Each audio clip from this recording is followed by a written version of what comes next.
Welcome to 3D Movie Cinema, the only show that's 3 dimensions away from X-Men being called The Mutants. I'm your host, 3D Jake, and today we're looking at X-Men, released in 2000.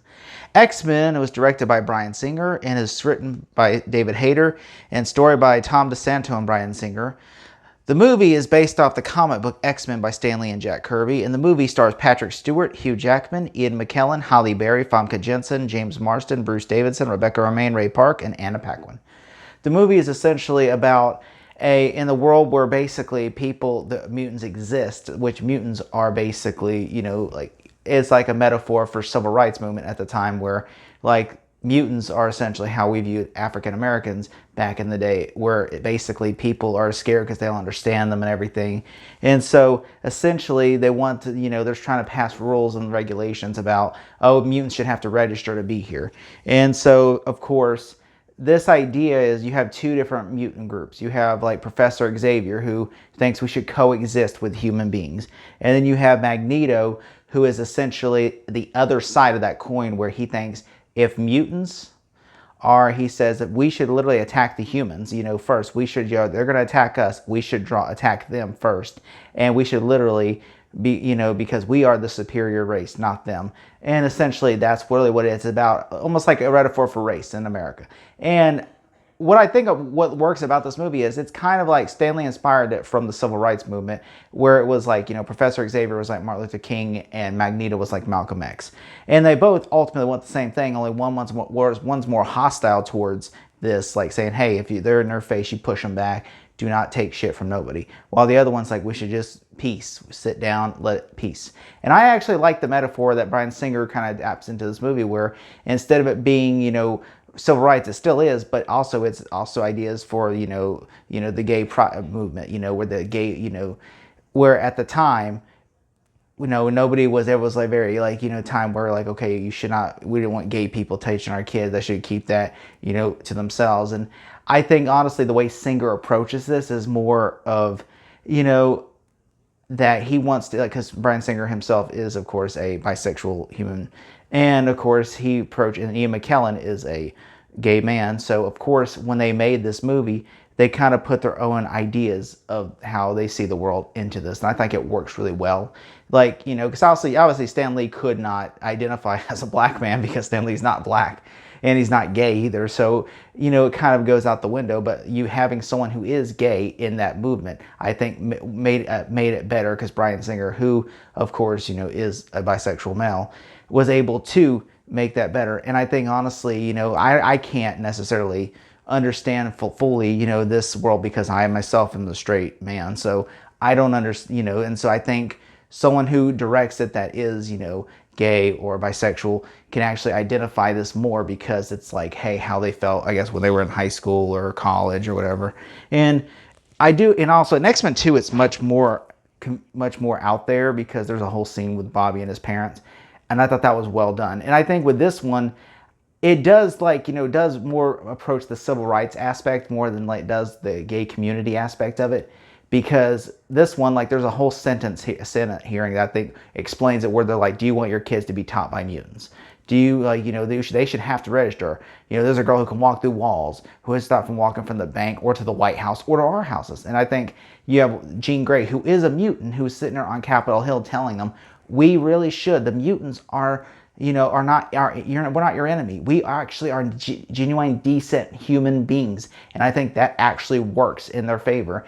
And, and obviously Magneto, who literally was in the Holocaust. He was a little kid from the Holocaust. He was put in Auschwitz, and he literally was basically, was tortured and put in the thing. And then of course the beginning of the movie, by the way, he just destroys a gate with his powers. And I thought that was so moving, and this is a kid who was put, because of his, who he was, he was a Jewish kid. He was put into a prison camp. And so, of course, and then now he's also not only Jewish, he's also a mutant. And so for him to be this way, and he's basically, he sees the humans as the enemy always, because what they did to him as a child. And then on top of that, you see him, and you see at one point you see the numbers they put on him. And so and there's even a great line in X-Men 3 where he says, no, he says, I have marked my, he says, when they ask, where's your mark? He goes, I'm gonna show. He paraphrases by saying, he says, "I have my mark. Someone has put their mark on me, and believe me, no one shall ever touch the skin again." I mean, like Magneto does see the world differently from Charles. In fact, he's at the Senate hearing because Charles is there with Jean to support Jean because that's his student. And then, of course, whenever the humans win the Senate hearing argument, Magneto is there. You see him from the distance, and he walks away because he's like, "Well, time to go to Plan B." And basically, and Charles sees him and he tries to get in his head, and he's in his head, which I'm like, why would Charles? I guess that's how Charles knew about Wolverine, or because he's like, he read Magneto's mind, where he's like, yeah, of course, and he's like, "I've heard these arguments before, Charles." He says, "There's still hope," and he goes, "I will bring you hope. Just stay out of my way." Basically, it's like, I'm going to turn, and Magneto's plan in this movie is, I'm going to turn all the humans into mutants. That is my plan. And it is a messed up plan because, they try it on Senator Kelly, who is the biggest anti-mutant registration pusher in the movie. And so they put it on this thing, and then, of course, he literally gets turned into a mutant, but because his genes are rejecting the mutation, that he dies. And I think, like Magneto, they try to reason like it doesn't work, and Magneto doesn't really care because I think he kind of truly knows it's not going to work. But his plan is, okay, they're going to commit mass genocide on us. Let's turn them all into mutants and commit mass genocide on them first. That way we can live in harmony. Because he's like, I don't want to kill mutants. I just want to kill my enemies, and my enemies are the humans. And so that's what his plan is, and it's like. And there's even a great speech when he kidnaps Rogue, because he thinks he wants Wolverine, but it turns out, in the train scene, I don't want Wolverine, I want Rogue, because he could transfer his power to Rogue, so it would kill Rogue. And he's like, a few sacrifices of mutants is worth it for the greater good. That's how he sees it. He goes, and she says, "Are you going to kill me?" And he goes, "Yes." And she goes, "Why?" He said, "Because there is no great or good for anything." He says, "We live in a world." His philosophy is basically, your sacrifice will be our survival. And he sees when Sabretooth opens up the curtain, he see this is what we're fighting for. People like him. And I mean Magneto, which there's even a great scene where when all the X-Men are at the and there are some great action scenes, for instance the train station sequence where the humans are all there and they pull their guns out of Magneto, and Magneto turns the guns around and Charles tries to stop him by making Sabretooth grab his throat, and he goes, "It's enough, Eric." And then Toad is "Let them go." And then they're about to bring Rogue to Charles, and then literally he turns the guns and then shoots one of the guards, and then stops the bullet from entering his skull. And he goes, "Care to press your luck?"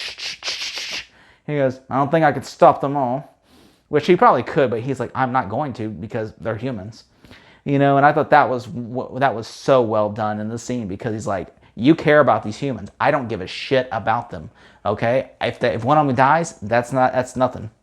And so and he knows that Charles is he's too weak to make those sacrifices. If you would literally, you could have Rogue right now if you did not care about the humans. And I think that's what works so much in this. I do really like what I like in this also is, when they're in the Statue of Liberty, Mystique, there's a great fight scene between Wolverine and Mystique, and I'm just like, it's so great, and then of course Toad attacks everyone, and then I know some people think there is some cheesiness, when she says, "Do you know what happens to a toad when it's struck by lightning? Same thing that happens to everything else." That's so cheesy and everything. I do, and also there's a one-liner where, for instance, Toad takes off Cyclops' visor and shocks the Sabretooth lightning, and he goes, quit playing around," and just stuff like that. And then there's a scene where Sabretooth, Senator Kelly falls in the water, and then Sabretooth is uh-oh, and he brings the curtain, and then Magneto's mad because he's dead, and he's and then locks Sabretooth in the prison, which that kind of made me laugh. And there's also the great scene with Mystique in the helicopter when you see Eric Guyot turn into Mystique. That's great. And and then of course, the Statue of Liberty, when Magneto's trying to reason with the X-Men, don't you understand what I'm trying to do? I'm trying to make the world a better place. And then Wolverine's you're so full of shit. If you were so high and mighty, you would be the one up there.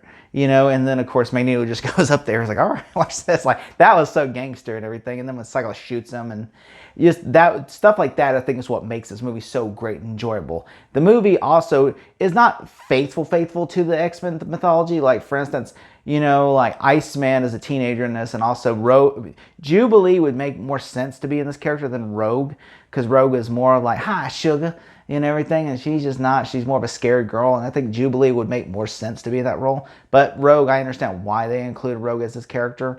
And then on top of that, Iceman is awesome in this, and Gambit's nowhere to be seen in this movie, which would have been cool to have Gambit, because Gambit should be the love interest to Rogue, not Iceman.